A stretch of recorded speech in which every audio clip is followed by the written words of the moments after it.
T-sequence narratives returns to moments that were never allowed enough to be defended. Some people quietly follow these stories.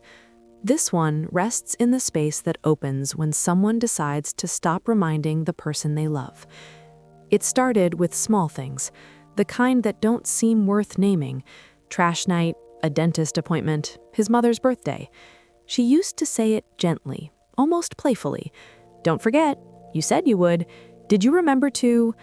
At first, it felt like care, like partnership, like the soft stitching that keeps two lives aligned. He would nod. Sometimes he would thank her. Sometimes he would say he was just busy. She believed him. Or maybe she just preferred believing him. It became a rhythm. She remembered, he forgot. She reminded, he adjusted. Nothing dramatic, nothing sharp enough to call neglect, just a pattern that settled in quietly. Over time, she began to notice the weight of it. Not the tasks themselves, those were manageable. What weighed on her was the responsibility of remembering for both of them. If she didn't say it, it wouldn't happen. If she didn't track it, it would dissolve. Anniversaries weren't missed because he didn't care. They were missed because she didn't mention them soon enough. Conversations about plans ended with her sending the follow-up text. Vacations were booked because she opened the browser first. She started keeping lists in her head, invisible ones, lists of what mattered, lists of what he had said he would do, lists of what needed to be said again. The reminders became softer, less playful, more measured. She began choosing which things were worth the energy of repeating. He didn't notice that shift, or if he did, he didn't name it. One evening, after reminding him about something small, a call he had promised to make, she heard her own voice differently. It wasn't annoyed, it wasn't angry. It sounded tired, not physically tired, something quieter than that. She paused after speaking, and in that pause, she felt something close gently inside her. A question: what would happen if she stopped? Not to test him, not to punish him, just to see what existed without her constant stitching.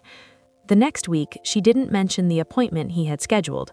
She knew the date, she knew the time, she watched the morning move forward. He left for work. The appointment passed. That evening, he mentioned how busy the day had been. She listened. She didn't say anything. It wasn't satisfaction she felt. It wasn't vindication. It was clarity. Without her reminders, things simply didn't happen. She began withdrawing in small, almost invisible ways.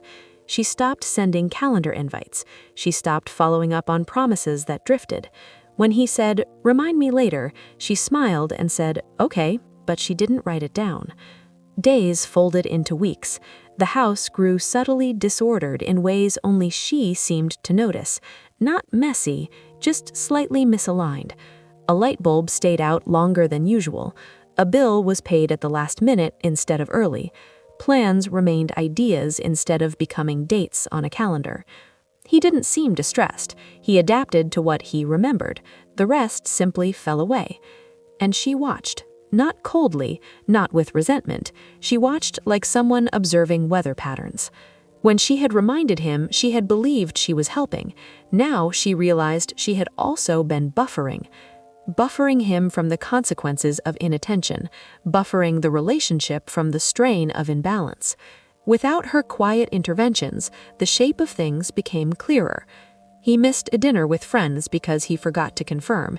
He didn't call his sister back. He forgot to pick up something she had casually mentioned wanting. She didn't correct him. She didn't rescue the moment. She let it exist. In that space, something unexpected surfaced. She felt lighter. There was a grief to it, yes, a soft recognition that she had been holding more than she admitted. But there was also relief. Her mind felt less crowded. Fewer invisible lists, fewer mental alarms. When he forgot something that affected her, she allowed herself to feel it quietly, instead of converting it into action. He forgot to book the tickets he said he would. The event sold out. He apologized briefly. She nodded. The disappointment moved through her and settled somewhere deeper, but she did not turn it into a solution. One night he asked, almost casually, "You didn't remind me about that thing, did you?" She looked at him. "No," she said. He seemed surprised, but not offended, just puzzled, like a person discovering a missing habit. "I thought you usually do," he said. She considered explaining the accumulation of years, the weight of unseen labor, the quiet fatigue. Instead, she said, "I figured you'd remember." It wasn't sharp, it wasn't loaded, it was simply true. The air between them shifted, barely perceptible. For a few days, he made more effort. He set alarms on his phone. He wrote things down. She watched without commentary. Then life resumed its usual pace. Some reminders returned, but she didn't pick them up. When he said, "Can you remind me later?" she answered gently, "You might want to set an alarm." He did, sometimes. Other times, he didn't. She wasn't measuring him anymore. That surprised her most of all. The act of stepping back had changed her more than it changed him. She noticed how often she had equated care with management, how she had believed that love required constant oversight, how being needed slowly became being responsible. Without reminders, her role felt different, more separate, more defined. She began spending her evenings differently. Instead of double-checking plans, she read. Instead of anticipating what he might forget, she let the future arrive unedited. There were consequences, of course. A weekend trip canceled because details weren't finalized, a late fee, a forgotten errand. Each one revealed something. Not about his memory, about the structure of their dynamic. He started asking questions. "Did I say I'd do that?" "Yes." "And you didn't remind me?" "No." The conversations were not arguments, they were observations. At some point, he stopped expecting the reminders, and she stopped offering explanations. Silence filled the space where repetition used to live. In that silence, she listened to herself more clearly. She realized she had been negotiating against her own resentment for years, smoothing it over with organization, covering it with efficiency. Now, without the constant task of remembering for two, she could feel what remained. Sometimes it was affection, sometimes it was distance, sometimes it was a quiet uncertainty she had never allowed herself to acknowledge. He forgot their anniversary that year. Not entirely. He remembered in the late afternoon after seeing a notification she hadn't created. He brought flowers home, apologetic, slightly embarrassed. She accepted them. They sat at the table that night in a stillness that wasn't hostile, just different. He said, "I thought you'd remind me." She looked at him for a long moment. "I don't want to be in charge of remembering anymore." He didn't respond right away. There was no argument, no raised voices, just a shared awareness that something fundamental had shifted. After that, some things improved. He began setting more reminders on his own. He took over certain tasks without prompting. Other things didn't. Certain dates passed quietly. Certain promises faded. But she no longer felt responsible for preventing that. She began noticing herself instead of monitoring him.